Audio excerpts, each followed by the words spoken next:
4 meter 5 meter lah perkiraan begitu ya, nggak nyampe lebih lagi nggak. Kalau sampai besar betul nggak usah ngapain nyesatin orang, tinggal ketemu injek-injekin aja, namanya raksasa. Jadi kalau berbicara pakai logis ya. Kemudian setelah Rasulullah melihat lelaki tersebut, kepalanya botak dan buta sebelah ya, tubuh besar, kulit merah, kepalanya botak dan buta sebelah matanya. Yang paling mirip dengannya adalah Ibnu Qatah. Yang siapa yang ditanya siapa dia? Dia adalah Dajjal.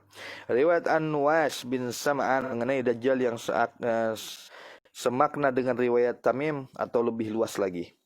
Nah, Tamim Ad-Dari pernah menyampaikan cerita tersebut. Kemudian An-Nuwas jadi yang diceritakan oleh Tamim Ad-Dari adalah Fatimah binti Qais. Nah, kemudian ada yang meriwayatkan juga yaitu An-Nuwas bin Sam'an mengenai Dajjal yang dialami oleh Tamim Ad-Dari ya. Sementara itu Muslim meriwayatkan An-Nuwas bin Sam'an radhiyallahu anhu bahwa Rasulullah sallallahu alaihi wasallam pernah menceritakan soal Dajjal pada suatu pagi. Dalam bercerita itu beliau meringankan dan memberatkan.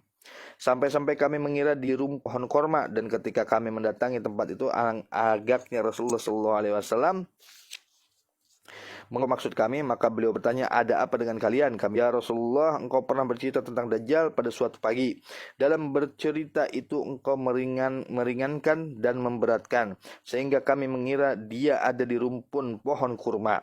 Maka beliau bersabda, selain Dajjal ada yang lebih aku khawatirkan terhadap kamu sekalian, karena kalaupun dia muncul selagi aku masih ada di tengah kalian, maka aku masih bisa melawannya. Tetapi kalau dia muncul sedang aku sudah tidak ada lagi di tengah kalian, maka setiap orang harus membela dirinya, namun Allah menjadikan khalifahku dalam melindungi setiap muslim. Nah, siapa? Yaitu Imam Mahdi alaihissalam. Dajjal adalah pemuda berambut sangat keriting, matanya menonjol keluar. Aku umpamakan dia seperti Abdul Uzza bin Qatum. Barang siapa mengalaminya, maka bacalah permulaan surat Al-Kahfi. Bacalah permulaan surat Al-Kahfi kalau ngalamin Dajjal. Ingat ya, kalau Dajjal langsung baca surat Al-Kahfi aja lah. Kalau ketemu Dajjal, ngalamin Dajjal, sezaman dengan Dajjal, banyak-banyak baca surat Al-Kahfi. Dia akan keluar dari dalam celah di perbatasan antara Syam dan Irak. Jadi di mana letaknya? Rasulullah sebutkan di antara Syam dan Irak. Lalu dia merusak ke kanan dan merusak ke kiri. Hai hamba-hamba Allah, maka teguhkan hatimu. Kami bertanya, ya Rasulullah, berapa lamakah dia tinggal di bumi? Beliau menjawab 40 hari. Tapi yang sehari seperti setahun, lalu sehari keduanya adalah seperti sebulan, lalu sehari ketiganya seperti sejumat, yaitu seminggu. Kalau bahasa kita kan sejumat, kalau seminggu bahasa bukan orang Islam, karena hari libur kita itu hari Jumat. Ini banyak orang nggak paham. Misalkan hari libur kita hari Minggu. Hari Minggu itu Syamsiyah, Qamariyah itu tahun kita. Syamsiyah itu tahunnya orang-orang Yunani. Yang kita pakai sekarang nih tahun Yunani namanya. Wa baina khalqi Adam ila qiyamis sa'ah khalqun akbaru min ad-dajjal. Hadis Bukhari. Ma baina khalqi Adam ila qiyamis sa'ah khalqun akbaru min ad-dajjal. Hadis Bukhari. Jadi Dajjal lebih besar dari Nabi Adam gitu ya. Sedangkan Nabi Adam aja makhluk pertama yang terbesar, yang bahkan dikatakan dekat dengan langit. Kalau naik ke atas gunung, doa itu dekat dengan langit, sudah kata Allah Subhanahu wa taala ya. Waktu turunkan dipisah. Kemudian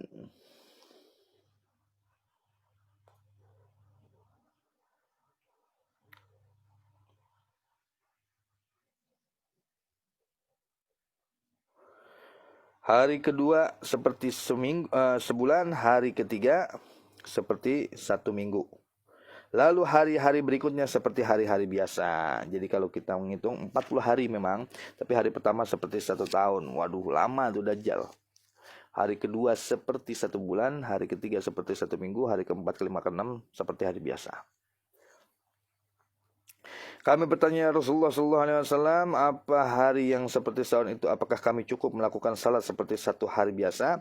Tidak, jawab beliau. Tetapi bagilah hari itu dengan ukuran hari-hari biasa.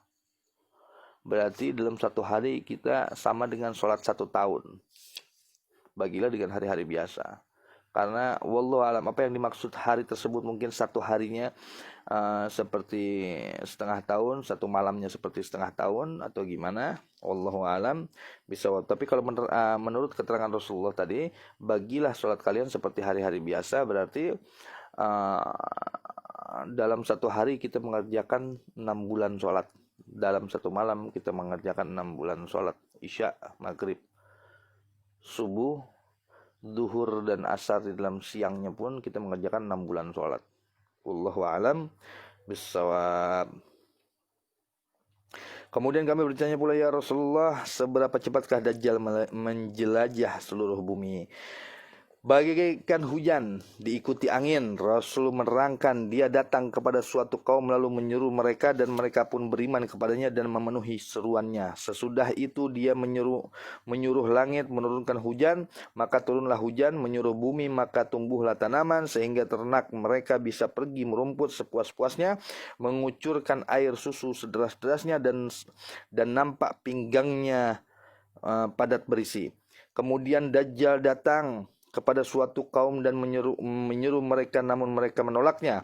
Maka dia pun pergi meninggalkan mereka, namun tiba-tiba mereka ditimpa kekeringan sehingga jatuh miskin, tidak punya apa-apa.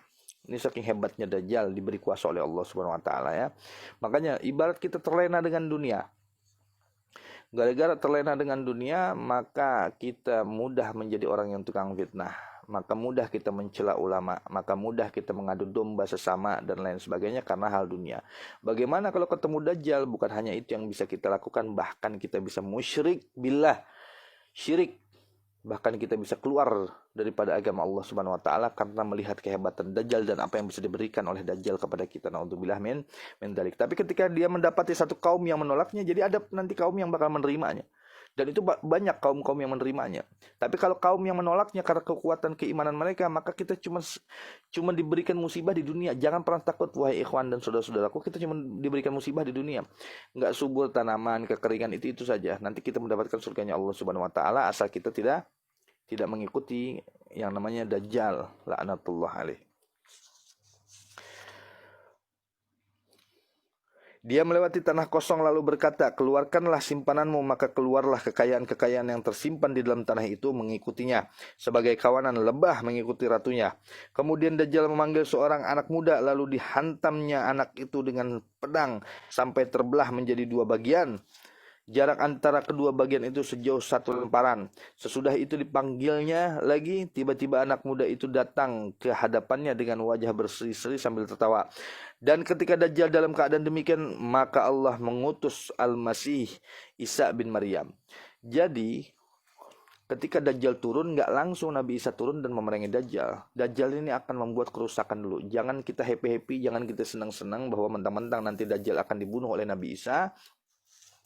Kita akan dipimpin oleh Imam Mahdi, Dajjal akan dibunuh oleh Nabi Isa, kemudian kita mikir bahwa kita akan selamat-selamat saja. Hati-hati wahai saudaraku, bahwa Dajjal akan membuat kerusakan dulu, Dajjal akan membuat kesesatan dulu, Dajjal banyak akan Bang, aku boleh tidak menjadi murid belajar. Kita sama-sama murid, insyaallah sama-sama belajar, sama-sama mutola'ah ya Habib. Insyaallah mudah-mudahan kita dapat ilmu yang berkah daripada Allah Subhanahu wa taala, insyaallah. Kita sama-sama mutola'ah, kita sama-sama belajar. Jadi insyaallah mudah-mudahan kita dapat keberkahan ilmu. Ya. Jadi hati-hati kepada kita semua. Kalau lain ceritanya, kalau misalnya sudah keluarnya Nabi Isa, insya Allah kita aman-aman saja karena adanya Nabi Isa. Karena Nabi Isa diutus oleh Allah memang khusus untuk membunuh Dajjal. Tapi kalau Dajjal keluar atau Nabi Isa keluar, itu adalah yang keluar duluan adalah Dajjal. Dajjal membuat dan sudah berhasil membuat kerusakan dulu dan keonaran dan kesesatan dan banyak menjerumuskan umat muslim ke nerakanya Allah Subhanahu wa taala. Kalau orang-orang non-muslim, mereka tidak hirau lagi. Yang dikejar ini siapa? Yang dikejar ini adalah orang-orang yang muslim yang beriman kepada Allah. Ya, kalau orang-orang sudah nggak beriman kepada Allah, buat apa mereka kerja? Orangnya sudah tidak beriman kepada Allah, buat apa mereka sesatkan? Tapi yang mereka sesatkan,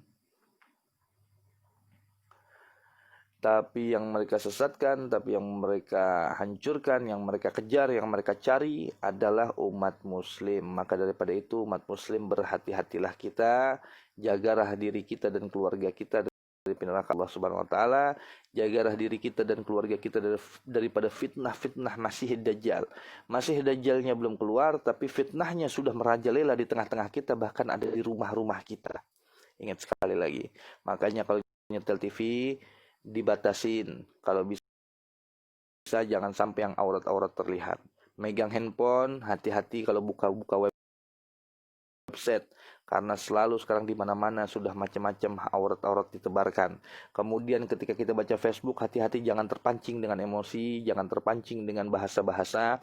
Ketika kita buka main WhatsApp juga dan lain sebagainya. Sekarang ini media semakin menyesatkan dan semakin menyesatkan. Banyak orang salah jalan gara-gara media. Banyak orang jadi kepalanya, pikirannya, bahasanya jadi rusak gara-gara media.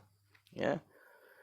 Saya menanggapi lagi yang kemarin, tolong kalau mau direkam silahkan. Ada masalah di Facebook yang lagi viral, seorang penjual cadar yang membawakan lagu yang menyetel lagu Sayyidah Aisyah radhiyallahu anha, Sayyidah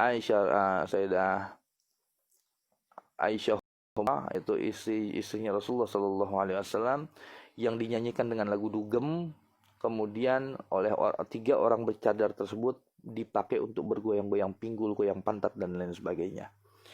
Ya, wallahu alam, dia muslim atau bukan saya nggak tahu. Kalau dia muslim, maka dia telah menghina dan mencaci maki Rasulullah sallallahu alaihi wasallam. Kalau dia merasa dia lebih pintar dan mengatakan bodoh amat, maka bertobatlah kepada Allah sesegera mungkin, karena penduduk neraka paling banyak wanita, bukan hanya wanita yang bermaksiat, tapi wanita yang merasa dirinya paling benar, bahkan banyak juga diisi oleh orang-orang Islam yang merusak agamanya.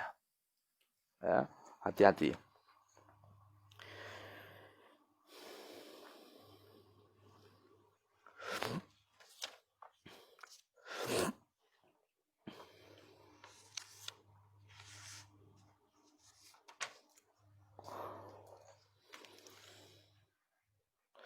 Dan ketika Dajjal dalam keadaan demikian, maka Allah mengutus Al-Masih Isa bin Maryam. Dia turun di menara putih sebelah timur Damaskus, mengenakan 2 pakaian berwarna tanah merah sambil meletakkan kedua telapak tangannya pada sayap 2 malaikat.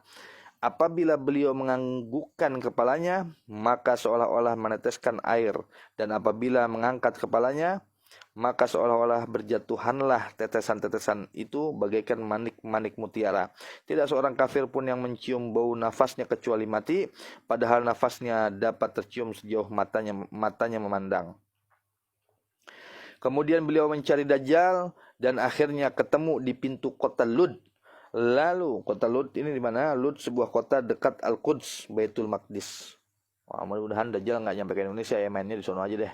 Jangan ke Indonesia, kok ke Indonesia ngeri. Aduh, di sini jangankan Dajjal, baru corona aja nyuruh kita masuk rumah, kita nggak masuk rumah, udah kelayapan mulu. Ya, kalau Dajjal keluar diajakin main kelereng kali kalau di Indonesia. Alhamdulillah min dzalik. Ya mudah-mudahan di sono aja jangan sampai ke Indonesia. Tapi dalam riwayat ya Dajjal ini akan keliling dunia. Tidak ada satu tempat pun yang tidak dihampirinya gitu loh, kecuali antara disesatkan atau disengsarakan. Kalau disesatkan ya berarti dia diberikan kemewahan, keindahan dunia, di kesuburan dan lain sebagainya, berarti dia udah sesat. Antara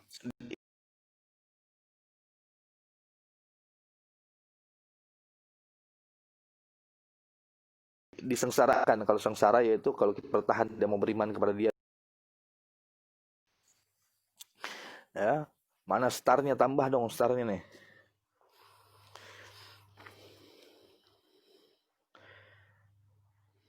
Kemudian beliau mencari Dajjal dan akhirnya ketemu di pintu kota Lud, lalu dibunuhnya. Kemudian beliau datang kepada kaum yang dipelihara Allah dari Dajjal.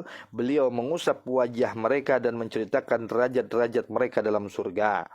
Ketika dalam keadaan seperti itu, tiba-tiba Allah menurunkan wahyu kepada Nabi Isa alaihissalam, sesungguhnya aku telah orang pun mampu memerangi mereka, maka dari itu bawalah hamba-hambaku berlindung ke gunung. Siapa lagi tuh? Ayo, Jud wa Ma'jud. Agaknya Allah membangkitkan kaum Jud wa Ma'jud. Mereka turun dengan cepat dari segala penjuru yang tinggi. Barisan mereka yang terdepan melewati danau Tabariyah lalu meminumnya, dan ketika kemudian barisan yang terakhir melewatinya, mereka berkata, di sini dulu benar-benar pernah ada airnya.